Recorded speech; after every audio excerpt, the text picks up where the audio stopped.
बिस्मिल्लाहिर्रहमानिर्रहीम।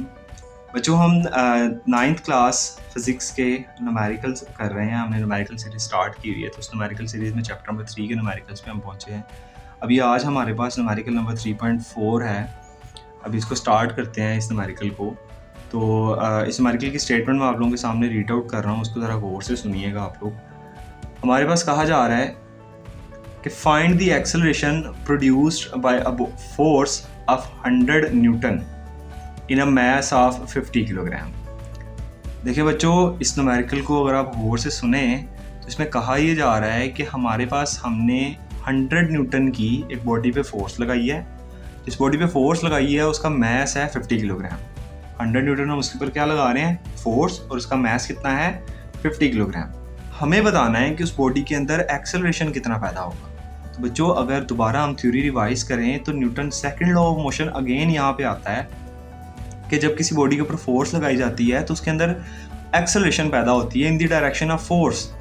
तो हमें वही एक्सेलरेशन बतानी है कि कितनी पैदा हो रही है, और हमारे पास फोर्स और उस बॉडी का मैस दिया हुआ है।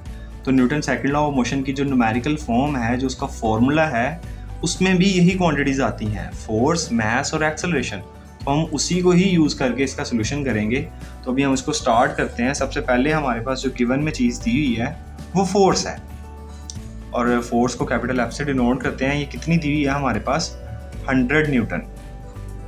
उसके अलावा बच्चों, हमारे पास जो है उस बॉडी का मैस दिया गया है, और मैस को स्मॉल एम से डिनोट करते हैं। ये हमारे पास कितना दिया गया है? 50 किलोग्राम। अब हमें फाइंड क्या करना है कि इस 100 न्यूटन फोर्स की वजह से उसमें एक्सेलरेशन कितनी पैदा होगी, ये हमें फाइंड आउट करना है। अभी बच्चों, अगर आप लोगों ने मेरी थ्योरी गौर से सुनी है तो मैंने आपको बताया कि Newton second law of motion जो है वो इसका सोल्यूशन है। तो Newton second law of motion का फॉर्मूला आप लोगों के पास जो इसकी मैथमेटिकल फॉर्म है, it is F is equals to ma। हमें एक्सेलरेशन जो है ये फाइंड आउट करना है। फोर्स मैस गिवन में है। फोर्स की वैल्यू 100 न्यूटन, ये यहाँ पे हम पुट करते हैं।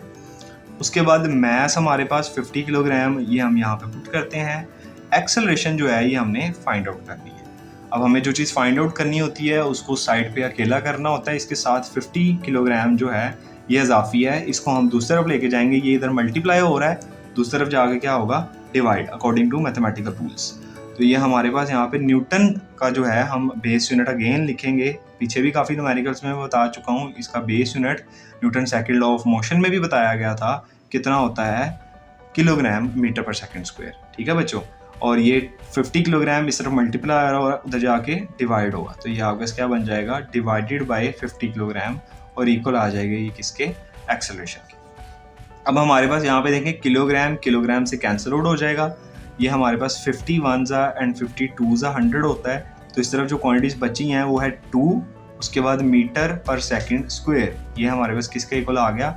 एक्सेलरेशन के। और जब हम इस इक्वेशन को मिरर करेंगे बाय यूजिंग दिस सिंबल, तो हमारे पास एक्सेलरेशन की जो वैल्यू है वो आ जाएगी 2 मीटर पर सेकंड स्क्वायर।